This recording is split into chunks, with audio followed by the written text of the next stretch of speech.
Estamos aqui mais uma vez para gravar o quadro Janela da Cultura com o Kician, que ele vai agora contar um pouquinho mais da história de Maranhão Sobrinho. Hoje a gente escolheu aqui o Morro do Calvário, né, para a gente poder gravar, que é claro, nesse espetáculo aqui que acontece em Barra do Coro todos os finais da tarde. E a gente escolheu esse lugar para a gente poder falar um pouco mais sobre a história do grande poeta Maranhão Sobrinho.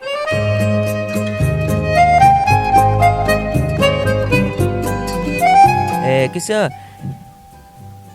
essa suposta, né, na verdade suposta não, esse amor que ele teve na sua infância, sua adolescência, foi o que influenciou ele sair daqui de Barra do Corda? Isaac Gomes Ferreira, que foi barracordense, um poeta barracordense também, que na década de 40, quando ele tomou posse da cadeira número 21 da Academia Maranhense de Letras, cadeira essa cujo patrono é o Maranhão Sobrinho. No discurso de posse ele fala o seguinte: ainda é muito cedo para se devassar a vida íntima de Maranhão Sobrinho. Mas ele dá uma ressalva, dizendo que, naquela época, aqui em Barra do Corda, ainda havia uma pessoa que guardava como relíquia algumas cartas de amor e versos apaixonados de Maranhão Sobrinho. Quem seria essa pessoa? Seria essa suposta namorada? Já sexagenária nessa época, que ainda guardava essas cartas de Maranhão Sobrinho? Antônio de Oliveira, também da Academia Maranhense de Letras e que estudou Maranhão Sobrinho, trouxe à tona essa informação numa entrevista que ele teve com o Dr. Olímpio Fialho, que foi amigo de infância de Maranhão Sobrinho. Nessa entrevista que ele teve com ele, soube dessa informação, de que Maranhão Sobrinho, quando tinha 18 anos, teve essa namorada que se chamava Honorina de Miranda. E eu, curioso, fui fazer a pesquisa se realmente existiu ou não esta pessoa. E nos documentos oficiais daqui de Barra do Corda, pude encontrar sim a existência dela.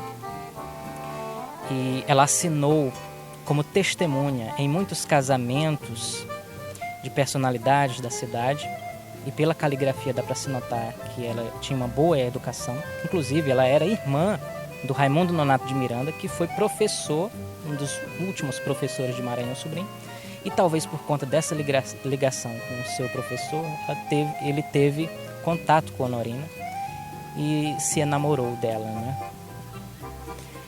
Então, desse tempo, né, quando ele teve 18 anos, realmente ele teve essa namorada. Inclusive, em artigo do jornal O Guarani, ele escreve uma crônica onde ele abre o seu coração e declara o seu amor a ela, dizendo o seguinte: há lá para as bandas da Rua Formosa, célebre, muito célebre no canhenho do humilde rabiscador modelo destas linhas, uma celestial senhorita que me cativou docemente o coração. É o mimo da natureza, é a verdadeira coroa da criação. Maranhão Sobrinho, inclusive, ele foi encontrado numa relação de nomes de pessoas que participaram de um manifesto republicano em Carolina, lá o seu nome, né, mostrando que ele viajava muito, né, Carolina, Riachão, e numa dessas viagens ele teve um sonho em que a sua namorada, a sua amada, o traía, né? E quando ele volta para a Barra do Corda, percebe que o sonho, né, não era bem um sonho, né? Havia algo de premonitório nesse sonho, e ele se depara com... Ele flagra, né, a sua namorada nos braços de um outro homem. E aquilo marca muito a sua vida, e ele registra esse acontecimento num poema que publica na revista Elegante, de maio de 1899. Ele registra esse acontecimento, não publica em Barra do Corda, publica em São Luís, né? Esse poema diz o seguinte, de março de 1899. Parti, e tu ficaste. Um só momento não pude me esquecer de ti, amada. Do fundo da minha alma angustiada, fugira todo o meu contentamento. E andei, mas tendo em ti o pensamento. Nunca olvidei-te. Em meio da jornada, sonhei que esta minha alma apaixonada tinhas lançado em tredo o esquecimento. Voltei então. Julguei achar-te à espera minha, cantando a doce primavera do nosso amor, festiva, palpitante. Cheguei, enfim. Ó dor, ó sentimento, como sonhei. Achei o esquecimento e sorrias nos braços do outro amante. Então, Cassiano, pelo poema fica praticamente nítido, né, a decepção amorosa que ele teve. E será que foi isso que ocasionou a saída dele de Barra do Corda, essa decepção amorosa, que pode se chamar? Nenhum estudioso da vida de Maranhão Sobrinho jamais afirmou isso.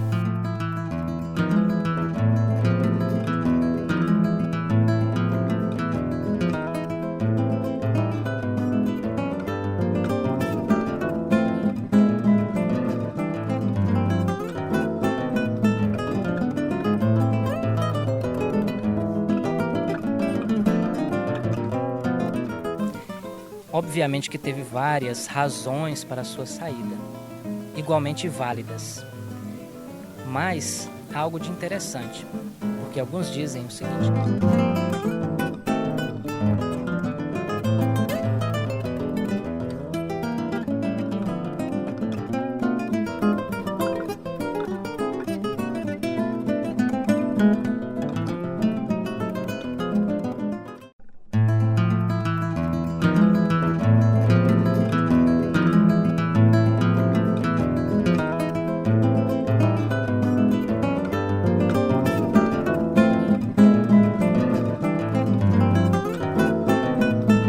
A gente havia prometido, a gente fez a primeira reportagem, que na verdade foi o primeiro contato que a gente teve com o Cassiano Castro, que hoje é um grande estudioso que a gente tem Barra do Corda, e ele se dedica a estudar e pesquisar sobre as obras e a vida do Maranhão Sobrinho, o poeta Maranhão Sobrinho.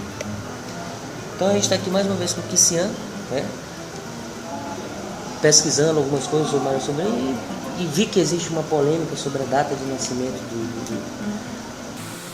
Na verdade, o nome correto do poeta é José Américo Olímpio Augusto Cavalcante de Albuquerque, Maranhão Sobrinho, um nome quilométrico.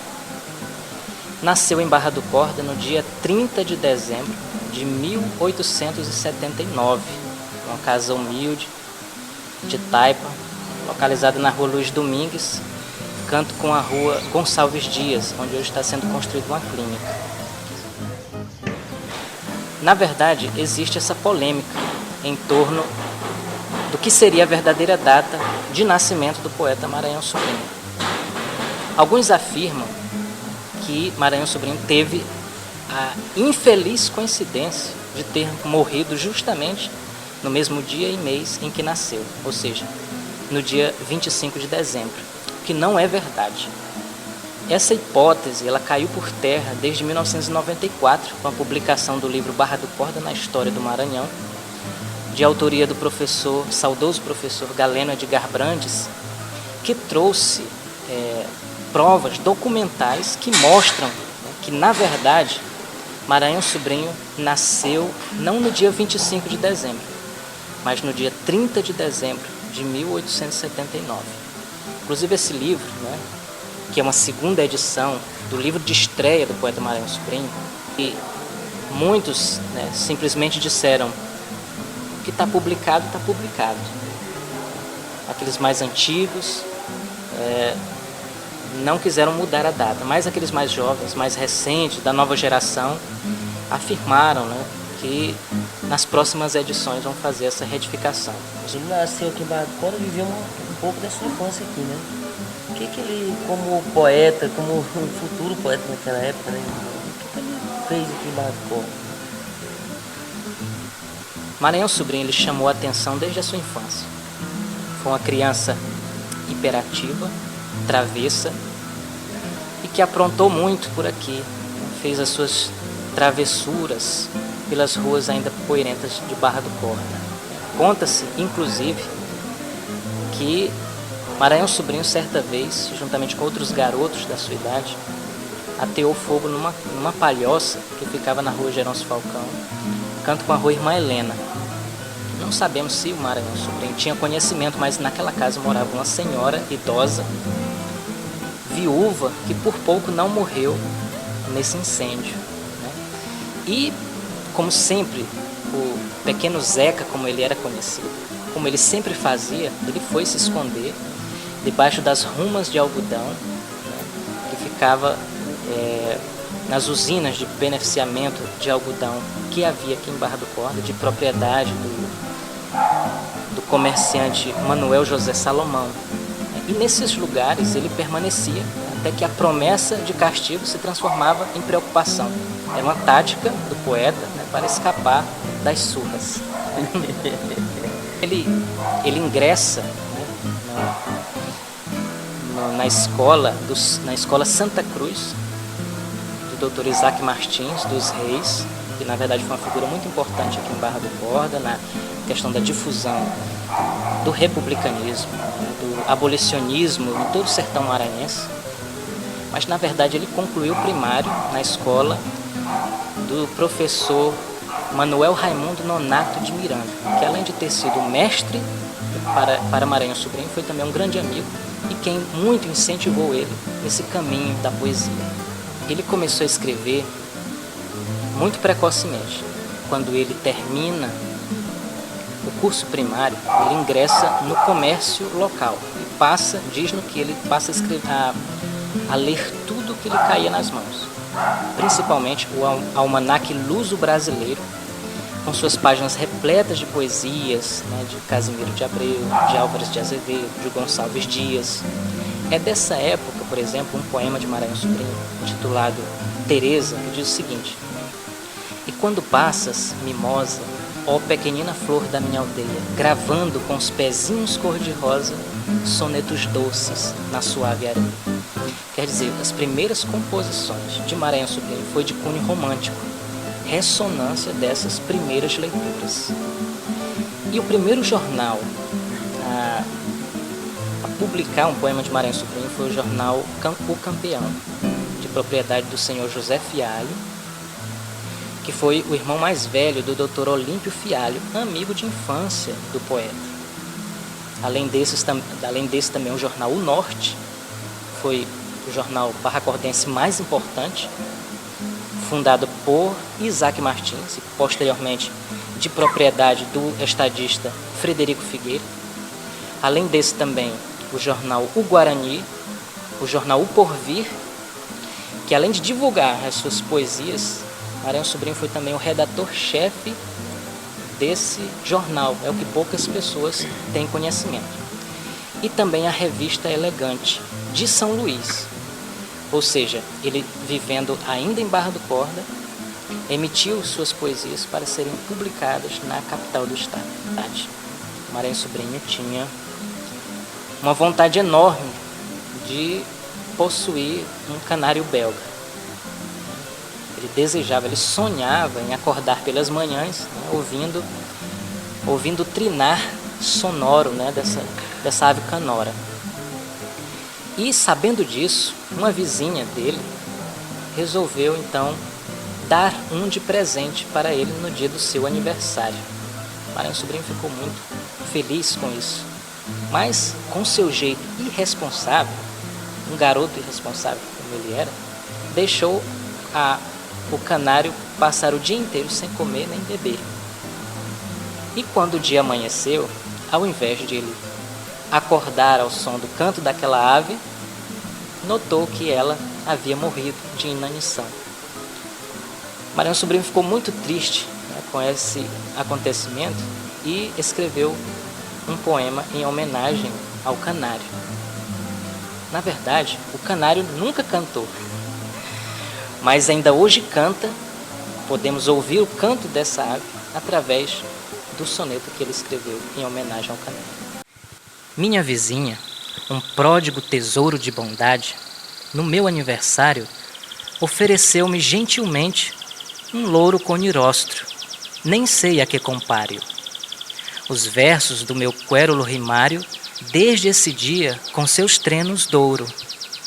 parece a febril voz do meu canário o alegre tilintar de guizos de ouro. Mal no espaço se abre a ventarola de luz da aurora, meu canário canta entre os fios dourados da gaiola. E que harmonias não desprende pérolas, parece que ele vibra na garganta de ouro um punhado de cristais e pérolas.